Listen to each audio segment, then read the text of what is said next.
Our computer is all set to go online, so let's start Internet Explorer. We could open Internet Explorer by clicking the Start button and accessing it through the Programs menu. However, let's double-click on the Internet Explorer icon in the desktop to open the browser window. If a message appears asking if we would like to make Internet Explorer our default browser, we'll choose Yes. Keep in mind that you may be prompted to enter your username and password if you're using a modem. Like most Windows applications, there's a title bar and a menu bar. For Internet Explorer, the title bar displays the name of the web page we are currently viewing. The menu bar contains the commands that allow us to access the main functions for Internet Explorer. For example, let's open the View menu and select Text Size. These options allow us to increase or decrease the font size if we're having trouble reading the text on a web page. Let's close the View menu by pressing Escape 3 times. Below the menu bar is the toolbar, which provides buttons for specific functions in this program. For example, if we're opening a web page that's taking a long time to display, we can click on the Stop button. If for some reason a page doesn't load completely, we can click the Refresh button to reload the entire page. Now we'll examine the address bar, which is located beneath the toolbar. This is where we enter the internet address for the web page that we want to access. Once we type an address, we can use the Go button to open the web page. At the far end of the menu bar is a small logo icon called a sprite. Anytime we access an internet address, this logo will become animated. When we see a revolving globe icon, it means that Internet Explorer is accessing the web page we requested. When the animation icon stops, we know that the page has finished loading. To the right of the Go button is the Links bar. This bar allows us to quickly access any websites that may be stored here. Let's click on the small double arrow symbol beside the word Links to view the websites shown here.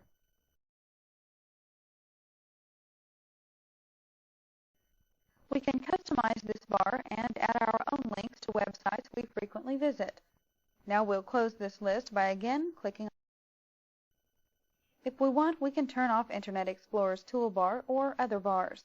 This allows us to view a larger area of a web page.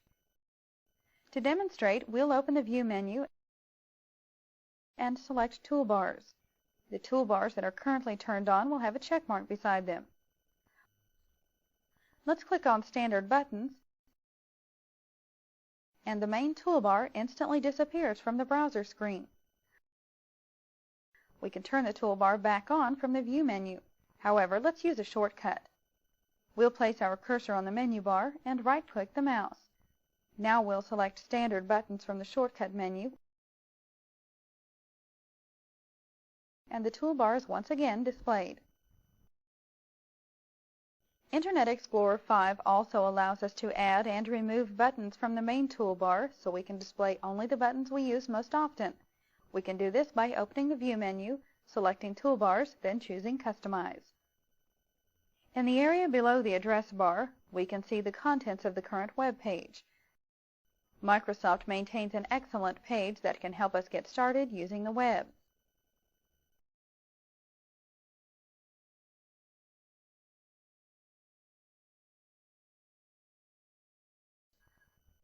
This page, which is also called the MSN home page, offers many options to help us get started accessing information on the Internet. For example, we can sign up for a free Hotmail email account and log on to our account directly from this page.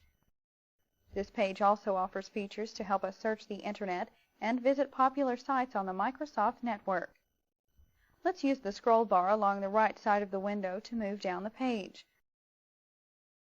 From other areas of the page, we can access news stories or even get stock quotes. Let's learn how to personalize this page so it will include local information and weather for our own area. We'll go back to the top of the page and click on Personalize.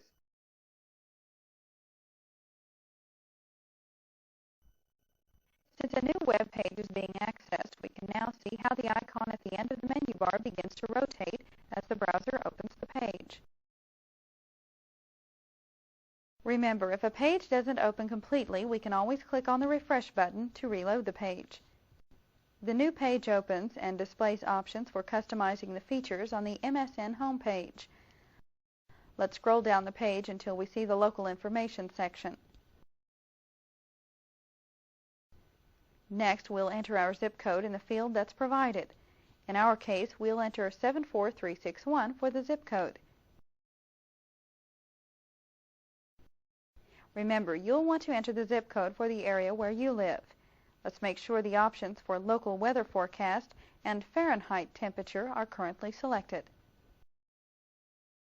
Now we'll click on the Update button to load the MSN homepage.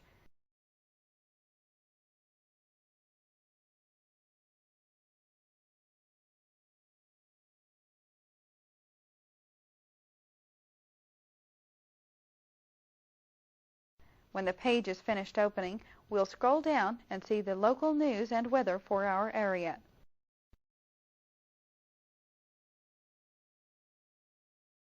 Now let's go visit a different web page. We'll click inside the address bar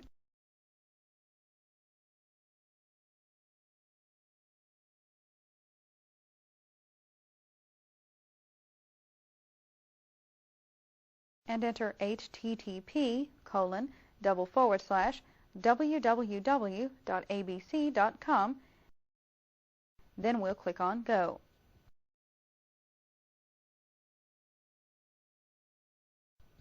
Let's turn our attention to the status bar along the bottom of the screen. Here we can see how Internet Explorer contacts the website, then begins downloading each part of the document. Now we'll take a moment to discuss Internet addresses.